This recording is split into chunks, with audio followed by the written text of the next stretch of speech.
To guide us through today's deep dive, we're going shopping.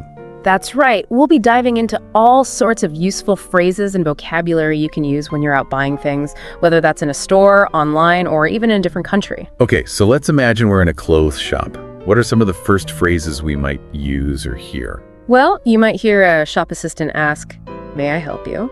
Oh yeah, for sure. And you could reply with something like, "I'm just browsing," or "I'm looking for a new jumper." So that "may I help you" is a classic. Yeah. Polite, but it also gives you a chance to say what you need right away. Exactly. It sets the tone for a helpful interaction. And if you're looking for something specific, using phrases like, "Could you point me in the direction of," or "Do you have any?" can be really useful. It's interesting how those phrases use could and would. They're polite and indirect. That's a key part of shopping in English. You want to sound polite and respectful, so those indirect phrases are really helpful. So you found that perfect jumper. But how do you make sure it fits? What are some key phrases for talking about size? Well, first, it's helpful to know your sizes in general terms, like small, medium, large. And then for clothes, you'll want to be familiar with words like waist for trousers or inseam for the length of the leg. Inseam, what exactly is that? It's the measurement from the crotch seam down to the ankle, basically the inside leg length. Knowing this measurement can be super helpful when you're buying trousers online. Okay, good to know. And what if something's not quite right? How do you say it's too big or too small? You can say, "This is a bit too tight," or "This is a bit loose." Again, being indirect is often seen as more polite. Right. But you can also be more direct if you need to. For example, you could say, "Do you have this in a larger size?" So we've covered finding things and talking about size. What about actually buying something? When you're ready to pay, you might hear the assistant ask, "How would you like to pay?" This is where you can tell them if you'll be using cash, a credit card, or a debit card. And if they don't ask how you want to pay, is it okay to just tell them? Absolutely. You can simply say, "I'd like to pay with cash," or "I'll use my credit card." So we've navigated the clothes shop pretty well. Let's move on to a different department. What if we're in a massive department store and completely lost? That's where the phrase, "Excuse me, where can I find?" comes in handy. You can ask for specific departments like, "Where's the electronics department?" or "Where can I find the homeware section?" It's like having a secret code to unlock the store's layout. It is a bit like that. Each store will have its own system, but most department stores have clear signage and helpful staff who can guide you. So far, we've been talking about shopping in person. But what about online shopping? Are there any specific phrases I should know?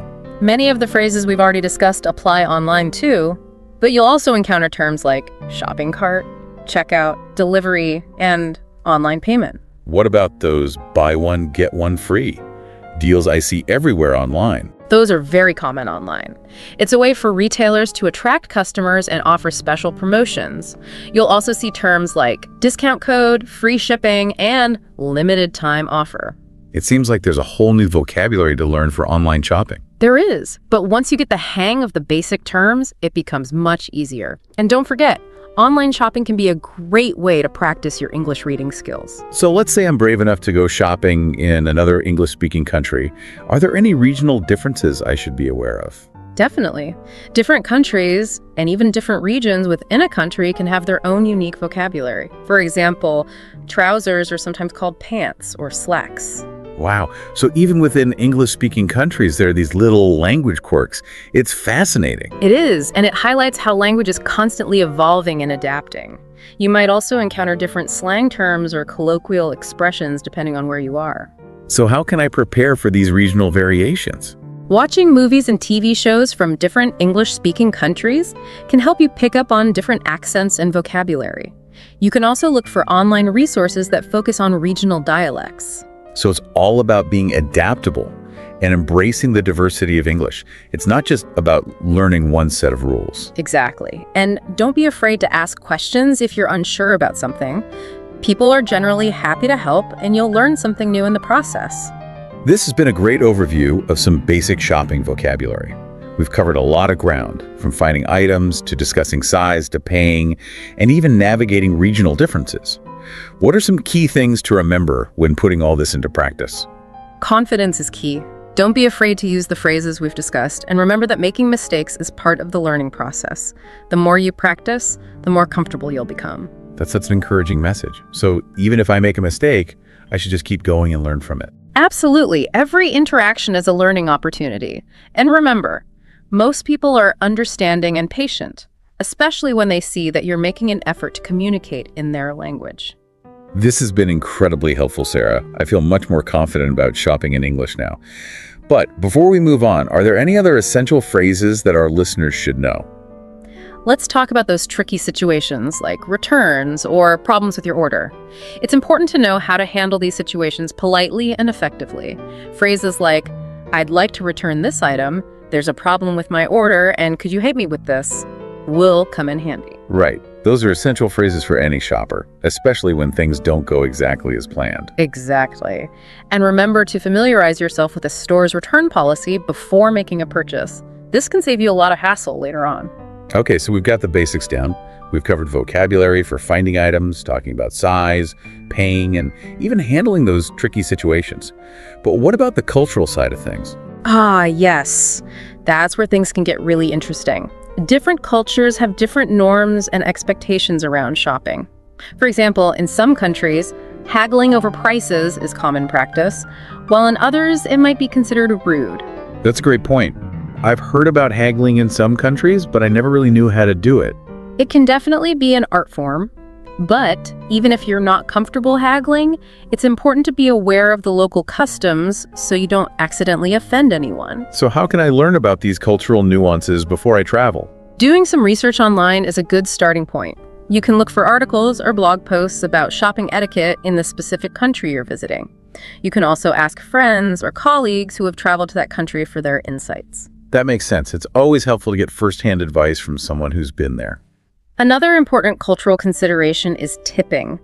In some countries, tipping is expected in certain situations, like restaurants or taxis, while in other countries, it's not as common. Yeah, tipping can definitely be confusing. I've had experiences where I wasn't sure if I should tip or not. It's always a good idea to research the local tipping customs before you go, so you can avoid any awkward situations. So we've talked about practical phrases and cultural awareness. But what about those times when things go wrong? What if I need to make a complaint or return something? That's when it's important to stay calm and polite. Even if you're feeling frustrated, it's crucial to approach the situation in a respectful manner. So even if I'm upset, I should avoid using harsh language or raising my voice. Exactly. You'll get much better results if you explain the problem calmly and clearly, using phrases like, "I'm not satisfied with this product," or "I'd like to speak to a manager." That's good advice. I tend to get flustered in those situations, but I'll try to remember to stay composed. And don't be afraid to stand up for your rights as a consumer. If you believe you've been treated unfairly or received a faulty product, you have the right to ask for a refund or exchange. This is really empowering. It's good to know that I have options if something goes wrong. Exactly. Knowledge is power. And knowing how to handle these situations confidently can make all the difference. We've covered a lot of ground today. From basic shopping phrases to cultural sensitivity to handling tricky situations.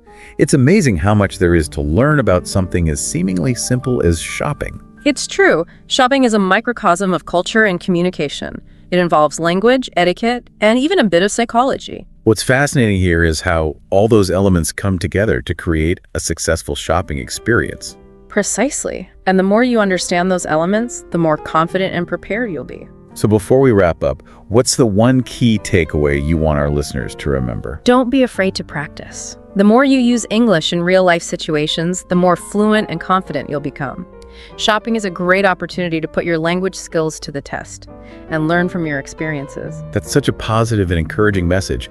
Embrace the challenge, have fun, and don't be afraid to make mistakes. Exactly. Mistakes are part of the learning process, and every interaction is a chance to grow and improve. So far, we've talked about shopping in physical stores and online, but what about those times when you might need to make a purchase over the phone? That's a great point. Phone conversations can be particularly challenging because you don't have the visual cues of body language and facial expressions. Yes. It can be hard to understand someone's tone or intentions over the phone. Absolutely. So it's even more important to speak clearly and enunciate your words carefully. Are there any specific phrases that are helpful for phone shopping? Definitely. When you first call, you can say something like, "Hello, I'm calling to inquire about," or "I'd like to place an order for." That sounds simple enough. But what about when it comes to providing my payment information? I'm always a bit nervous about saying my credit card number over the phone. I understand. It's always a good idea to make sure you're speaking to a legitimate representative of the company. You can ask for their name and employee ID number to verify their identity. That's a good tip. I never thought to do that before. And when you're giving your credit card number, speak slowly and clearly. Pause between each set of numbers to make sure the representative understands you correctly. Those were really helpful tips. I feel much more prepared to tackle phone shopping now. Great. And remember, if you're ever unsure about something, don't hesitate to ask the representative to repeat themselves or explain something more clearly. So clarity and confidence are key for phone shopping, just like with any other type of shopping. Exactly. And the more you practice, the more comfortable you'll become. This has been such an informative and insightful deep dive into the world of shopping in English. We've covered so much ground, from basic vocabulary and cultural etiquette to handling tricky situations and even mastering phone shopping. It's been a pleasure sharing my insights with you, and I hope our listeners feel empowered to take their shopping skills to the next level. Before we wrap up, I have one final question for you, Sarah. What advice would you give to someone who's feeling a bit overwhelmed by all this information? Don't try to learn everything at once. Start with the basics and gradually build your vocabulary and confidence. Focus on one aspect of shopping at a time, whether it's finding items, talking about size, or handling payments. And, most importantly, be kind to yourself. Learning a new language is a journey, not a race. Celebrate your progress and don't be afraid to make mistakes. They're all part of the process. That's such a great reminder. It's easy to get caught up in the pursuit of perfection, but sometimes we just need to give ourselves permission to stumble and learn along the way. Absolutely. And remember that language learning is a lifelong endeavor. There's always more to discover and explore. So even if I'm not fluent yet, I can still enjoy the process of learning and improving my skills. Exactly. And who knows, maybe one day you'll be the one giving advice to others about shopping in English. That would be amazing. I can already picture myself sharing all these tips and tricks with other language learners. I have no doubt you'll be a fantastic language mentor. Sarah, this has been an incredible deep dive into the world of shopping in English. I feel like I've learned so much, and I'm excited to put all these new skills into practice. It's been a pleasure joining you, Mike, and I want to commend you for your dedication to language learning. It's inspiring to see your enthusiasm and curiosity. Well, thank you, Sarah. I really appreciate that. And I have to say that your expertise and insights have made this deep dive truly special. The pleasure was all mine. And to our listeners, we hope you enjoyed this episode and found it helpful.